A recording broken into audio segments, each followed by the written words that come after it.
हम लोग गुरुवाणी के रस पान कर रहे हैं और गुरु के रंग में रंगे हैं। और मैं चाहता हूँ ऐसी रंग में हम रंगे रहें, जहाँ भी रहें, जैसा भी रहें, जिसमें भी रहें, पर वो रंग नहीं छूटना चाहिए। और इसी रंग को लेकर के आप अपने घर परिवार में, समाज में, जिस क्षेत्र में हो, वो क्षेत्र में जहाँ कार्यरत हो, उस कार्य को करते हुए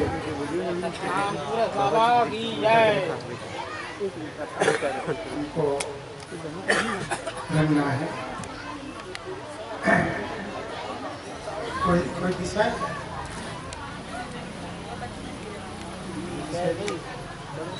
हाँ, समीक्षा 42 अमृतवाणियों पर समीक्षा। समीक्षा सारांश 7 दिवस सत्संग। तो आज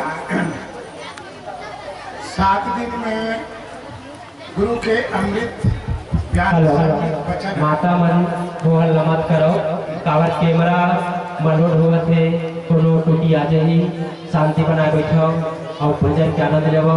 और आप मन यूट्यूब में समय के साथ आप मन के विचार अच्छा से आहाय कावर कोनो प्रकार के चिंतन में भुलाए रहो तो वैसे कैमरा में आ जाए। तो गुरु के 42 अमृत वचन पर समीक्षा होगा और अभी कोई वचन पर आज चर्चा नहीं होगा कि पूरा वचन हो चुका है समझो जहाँ तक। तो कहना इसका समीक्षा पर चर्चा करेंगे। 7 दिन हम सुने हैं, हर अमृतवाणी सुने हैं और 42 अमृतवाणी में हमारा जीवन का दर्शन है, हमारे जीवन का व्यवस्था है, हमारे जीवन का रंग है और हमारे जीवन के रखरखाव है। इस पर बाबा गुरु घासीदास जी ने अपने 42 अमृतवाणी में बोल चुके हैं। और आप लोग अगर क्रमवार जो सज्जन आते रहे होंगे शुरू से अंत तक, वो तो समझेंगे। और जो आज आते हैं फिर कल चले जाते हैं, आ जाते हैं, तो वो लोग नहीं समझ पाएंगे। और ऐसे में हमारा सत्संग अधूरा होता है। तो 7 दिन गुरु जी के गंगा बहे, तो एक सत्संग की महिमा, सत्संग की महिमा क्या है? तुम जितना भी संग करो, ऐसे संसार में बहुत संग है, पर सत्संग के मुकाबला कोई संग नहीं है दुनिया में। हमने संग कर करके देख लिए, आप लोग भी संग कर करके देख लिए। उस संग का रिजल्ट क्या मिला? अपने अंदर में निरीक्षण करिए और लोगों से परीक्षण करिए और समाज में सर्वेक्षण करिए, उसका फल क्या मिला? आपके अंदर गवाह देगा, आपके अंदर में बताने की जरूरत नहीं है, आपके अंदर तन जवाब देगा। तात स्वर्ग अपवर्ग सुख धरई तुला इक अंग तूल न सकई सकल मिली जो सुख लो सत्संग। संसार के सुख को एक तरफ रख दो, 5 मिनट का अगर सत्संग आप किए हो, उसका सुख एक तरफ रख दो, तो 5 मिनट का पल्ला भारी हो सकता है। और तुम्हारा जीवन भर का जितना भी सुख है, वैभव है, संपदा है, मान कीर्ति है, उसको एक तरफ रखो और 5 मिनट का सुख को एक तरफ रखो, तो 5 मिनट का सुख का पल्ला भारी होगा। ये संतों का कथन है, संतों का अनुभव है और संतों का निचोड़ वाणी है। तो प्यारे सज्जनों, जिस प्रकार शरीर के लिए अन्न जल बहुत जरूरी है, उसी प्रकार आत्मा के लिए सत्संग बहुत जरूरी है। सत्संग ही आत्मा का खुराक है, उनका ही भोजन है।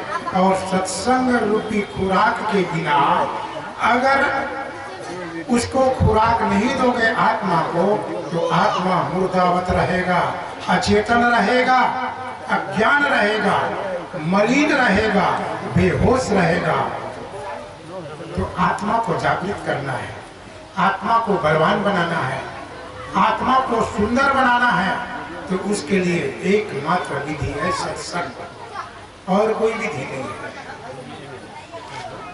तो सत्संग की महिमा हमारे संतों ने बहुत गान किया है।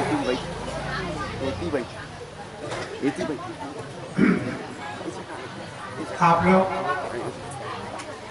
5 मिनट हम सत्संग के महिमा पर कुछ भजन के रूप में गायन करेंगे और फिर 42 अमृत वाणी की समीक्षा होगी। सत्संग की गंगा बहती है गुरुदेव तुम्हारे चरणों में। सत्संग की गंगा बहती है गुरुदेव तुम्हारे चरणों में। फल मिलता है उस तीर्थ का गुरुदेव तुम्हारे चरणों में। फल मिलता है उस तीर्थ का गुरुदेव तुम्हारे चरणों में। आप लोग सुने हो, आप लोग गायन भी करते हो, पंडित लोग गायन करते हैं, चौका वाले पंडित। बाबा तो चरण में गंगा बहे हो, गुरु घासीदास बाबा तो चरण में गंगा बहे, बोलते नहीं बोले, चरणों में गंगा बहे बाबा तो चरणों में गंगा बहे। न हाथ से गंगा बह रहा है, न सिर से गंगा, परंतु गंगा तो तुम शास्त्रों में पढ़ोगे तो भगवान के शंकर की जटा से गंगा निकले, परंतु बाबा गुरु घासीदास के चरणों से गंगा निकले हैं। और आज विज्ञान सिद्ध कर रहा है, आज विज्ञान सिद्ध कर रहा है चरण से ही गंगा निकलता है, सिर से गंगा नहीं निकलता। हम लोग प्रणाम क्यों करते हो, कभी सोचे? हाथ पैर के प्रणाम नहीं करते, सिर के प्रणाम नहीं करते, चरण को ही स्पर्श छूते हो, इसके पीछे क्या है? यहीं से गंगा प्रवाहित होता है, इसीलिए हम चरण रज लेते हैं, दंडवत करते हैं चरण को। और अब तो चरण छूने का रीति रिवाज बदल गया है, अब तो कहीं माड़ी तक कोई नहीं की है, उसका रहस्य ही है। आज भी चरणों का रहस्य है, अगर वास्तविक में चरण का नमन किया जाए भाव सहित, तो वो गंगा प्रवाहित होगा आपके अंदर में। परंतु अब उसका महत्व खो गया, और प्रणाम होने का ढंग, बंदगी करने का ढंग ही पता नहीं। ऐसी सत्संग की गंगा बहती है गुरुदेव तुम्हारे चरणों में। सत्संग की गंगा बहती है गुरुदेव तुम्हारे चरणों में। फल मिलता है उस तीर्थ का गुरुदेव तुम्हारे चरणों में। फल मिलता है उस तीर्थ का गुरुदेव तुम्हारे चरणों में। मैं जन्म जन्म से भर माया, मैं जन्म जन्म से भर माया, तब शरण आपके आया हूँ, तब शरण आपके आया हूँ। इस भूले भटके जीवों का, इस भूले भटके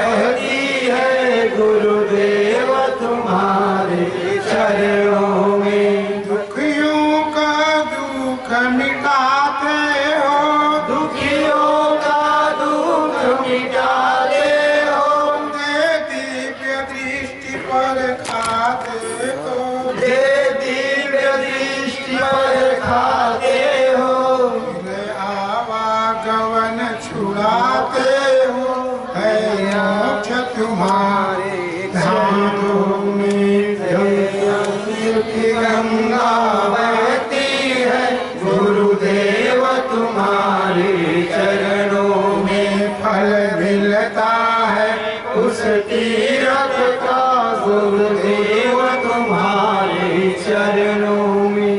एक बार जो दर्शन पाता है, एक बार जो दर्शन पाता है, बस आप कहीं हो जाता है, बस आप कहीं हो जाता है। क्या गुप्त आपकी प्रीति है, ओ धन्य आपके चरणों में। सत्संग की गंगा बहती है, गुरुदेव तुम्हारे चरणों में। मैं जन्मों से भूला हूँ शरण, मैं जन्मों से भूला हूँ शरण, तब आपका द्वार खड़ा, तब आपका द्वार खड़ा। काटो सकलो बंधन मेरा, है निर्मल आप चरणों है। सत्संग की गंगा बहती है, गुरुदेव तुम्हारे चरणों में। फल मिलता है उस तीरथ का, गुरुदेव तुम्हारे चरणों में। फल मिलता है उस तीरथ का, गुरुदेव तुम्हारे चरणों में। गुरुदेव तुम्हारे चरणों में, गुरुदेव तुम्हारे चरणों में। साहिब गुरु सतनाम। प्यारे संत समाज, संत गुरु घासीदास हमारे संत परंपरा के अनुसार संत परंपरा का ये अंतिम कड़ी है। इसके बाद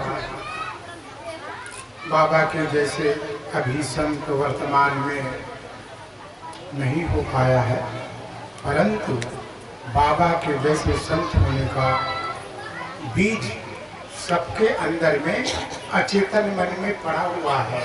उस बीज को फलने फूलने का अवसर देना है, तो आप गुरु के समान, गुरु के समकक्ष में आप हो सकते हो। क्योंकि गुरु उसी को कहते हैं, गुरु कर ले आप समान। गुरु अपनी समान करता है। आपने सुना होगा, पारस से लोहा कंचन हो जाता है, परंतु पारस पारस नहीं बना सकता लोहा को, कंचन भला बना सकता हो।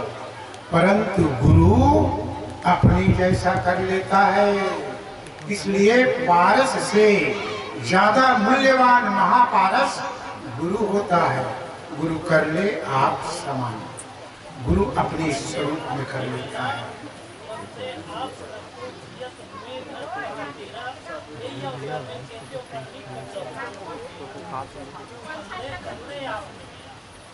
तो गुरु अपने जैसे कर लेता है, पर गुरु चेला जैसे, चेला के चेला जैसे नहीं रखता। तो हम छत्तीसगढ़ के अंदर गुरु परंपरा में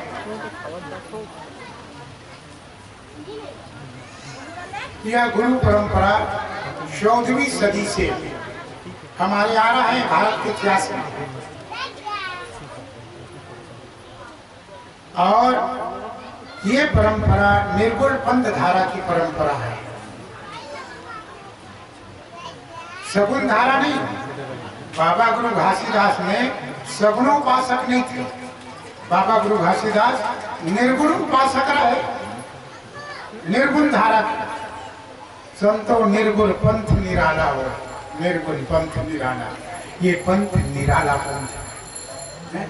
और बहुत मजहबों में सगुणोपासक रहे, साकार का पूजा पाठ करते रहे, अर्चना वंदना करते रहे।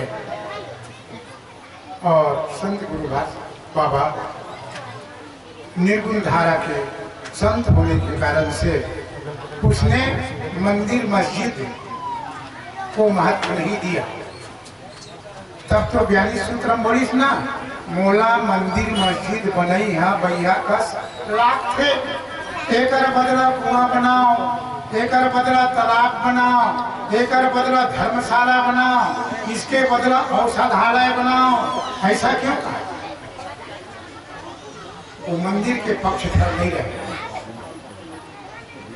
तो आप लोग भी अगर गुरु के मार्गी हैं, गुरु के मार्ग में चलते हैं, तो इन लोगों का पक्षधर रहिए, महत्व दीजिए। क्यों बोला इस बात को? बोलने के पीछे कारण क्या था?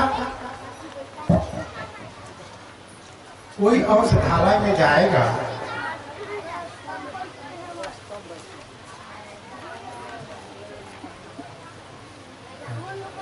कोई औषधालय में जाएंगे तो किसी जाति वर्ण का कोई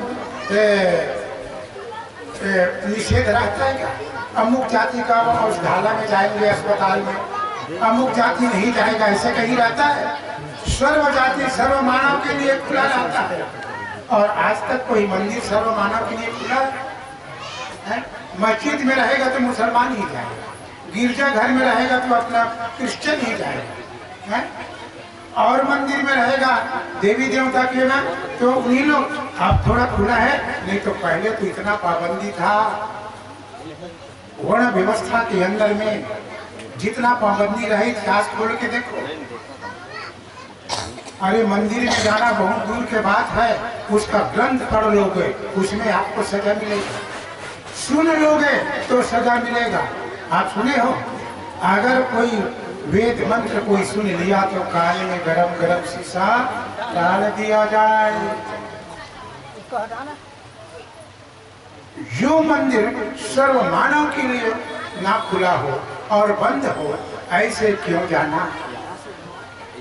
इसलिए सर्व मानव के लिए खुलता है औषधालय, धर्मशाला, सरिता बनाओ, तालाब बनाओ, तालाब में सभी पशु पक्षी, मनुष्य से लेकर पशु पक्षी भी जल पीते हैं। यही सत्य है। सत्य का मतलब होता है सार्वभौम, समस्त मानव के लिए, समस्त प्राणी के लिए द्वार खुला हो, इसका नाम सत्य है। तो सत्य क्या है उसको जानो और उसके अनुसार काम करो। तो बाबा ने इसीलिए वर्जित किया था। परंतु आज हमारे समाज में भी मंदिर बन रहा है, बहुत पहले नहीं बन रहा था, अब मंदिर बनना शुरू हो गया। अब देखा मन के अधिक मंदिर का उखल कम तो वो मन हंसा थे, अच्छा करत है। देख बाबा जी के बात अपन किसी अवहेलना करत, अच्छा अपन बाबा के मार्ग से गिरत के हंसत, और तू मन और तू मन वो बात समझत नहीं है। वो मन कहा थे बाबा पद भ्रष्ट हो रहा है, सतनामी लोग बाबा का वचन का अवहेलना हो रहा है, अच्छा हो रहा है। मंदिर बनाने के लिए 5 लाख रुपए दे दी, पद भ्रष्ट करना है। मंदिर के दादा हमारे लिए औषधालय बना ले, समाज के लिए देखा लिए पैसा दे दे कि मांग भी नहीं करत। अच्छा भैया हमारा पैसा दिस मंत्री है 5 लाख रुपया मंदिर के नाम। कुतुब मीनार जैसे जय स्तंभ बनाए पर तोड़ा 10 लाख पैसा दी थी। और कुतुब मीनार मौलिक जय स्तंभ का मूल स्वरूप हो गया। और कुतुब मीनार बनाए वो प्रदर्शनी है केवल, उसका मौलिकता खो गया। बाबा बोले नहीं सराय की लकड़ी के जय स्तंभ, आप तो सीमेंट के जय स्तंभ बनाते, लोहा के जय स्तंभ, मौलिकता खो गए। कैसे मौलिकता खो रहा है? मूल चीज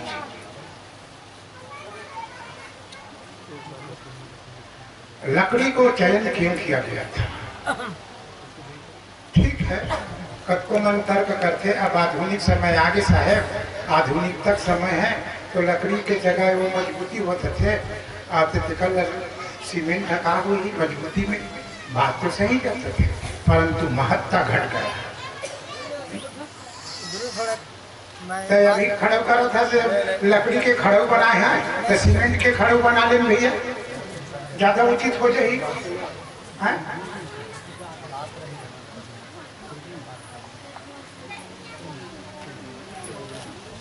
ये 42 पर कहाँ बोल सकते हैं? पॉइंट पहन के मैं बोल गए 42 वचन के अंदर जितना आडंबर है, जितना कुरीति है, जितना अंधविश्वास है, उस पर बाबा जी ने कड़ी आलोचना किया। और ये संत परंपरा का आलोचना है। हमारे संत परंपरा के पूर्व संस्थापक संत कबीर हुए 16वीं सदी में, और उन परंपरा से आते आते आते आते आज 18वीं सदी में बाबा गुरु घासीदास हुए। उस समय उसने भी कड़ा विरोध किया। भाई ने जो जगदीश कहाँ से आया, कड़ा विरोध किया। पहाड़ी निपुण का शाही कड़ा विरोध किया है। आटा सो चाकी भाई प्लीज खाए संसार हरोला चौका सती चक्कर की पूजा कर रहे भैया जो चौकर से मिला। बहुत क्रांतिकारी संत पैदा हुए। उसी कड़ी में संत गुरु घासीदास बाबा एक क्रांतिकारी संत हुआ और कड़ी विरोध किया। मोला पितर मनैहा बैहा कसला थे और 90% अपन समाज के पितर माना। और सूत्र कहा थे बाबा पितर मनई बैहा कसला। तो वास्तविक में बैहा कसला, जो पागल है वही पितर मनाता है। देखो भाई अगर अन्य हुई तब तो खिलाफ का बोलत के, पर हमारे बाबा बोले भैया कसला, भैया कसला, भैया कैसे आएंगे। अब वो आदमी कब के मर चुके हैं, दूसरा जन्म ले चुके, कहीं कहीं कुत्ता बिल्ली में आदमी उतनी कुछ भी। अब बोला हम जब आवा था ये ले दादा पे पाल, तब वो भैया पागलपना याद लो। अरे वो तो कहीं कहीं जन्म ले चुका है, वो जन्म ले चुका है, और कैसे वो पितर वो पाएगा। जिंदगी भर पितर हम दुख दे, जिंदगी भर बुढ़ा काल में पानी माटी खाए पिए पर नहीं देवता है।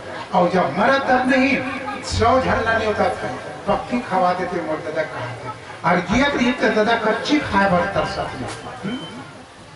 तो जियत पिता से झंगिम झंगा मरे पिता को भेजेगा नहीं। कहावत है जियत पिता ने बूझी बाता, मरे पिता को दान और भाता। कैसे उल्टा ज्ञान है। तो आज आप सत्संग में हो, गुरु के 42 अमृत वाणी आप सुने होंगे। पितर नहीं मानना चाहिए, पितर नहीं माना।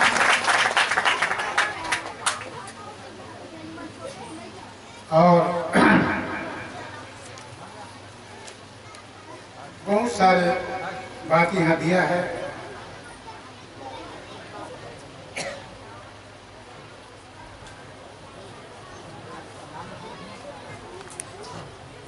जान के मरई है, मरैया है, सपना में कुनोल मारना भी मरैया है। बाबा अहिंसावादी रहे, कभी भी किसी जीव को नहीं मारना। और मारना वो तो जान के मारना अलग है, सपना में भी नहीं मारना चाहिए। ऐसे बाबा के संदेश है। और आज का तो भैया अब से बच नहीं सकन, किसान आदमी मारा था सब कीड़ा मकोड़ा। अब बाबा कुछ कैसे कर वो बाबा कीड़ा मकोड़ा जैसे मैं धान नहीं हुई तो बात लगाने पूरा माहू चूहा दी तो कैसे कर वो समय नहीं मारा तो रही सोई, माहू नहीं रही सोई, दवाई नहीं छिड़कत रही सोई तो लिखी होगी।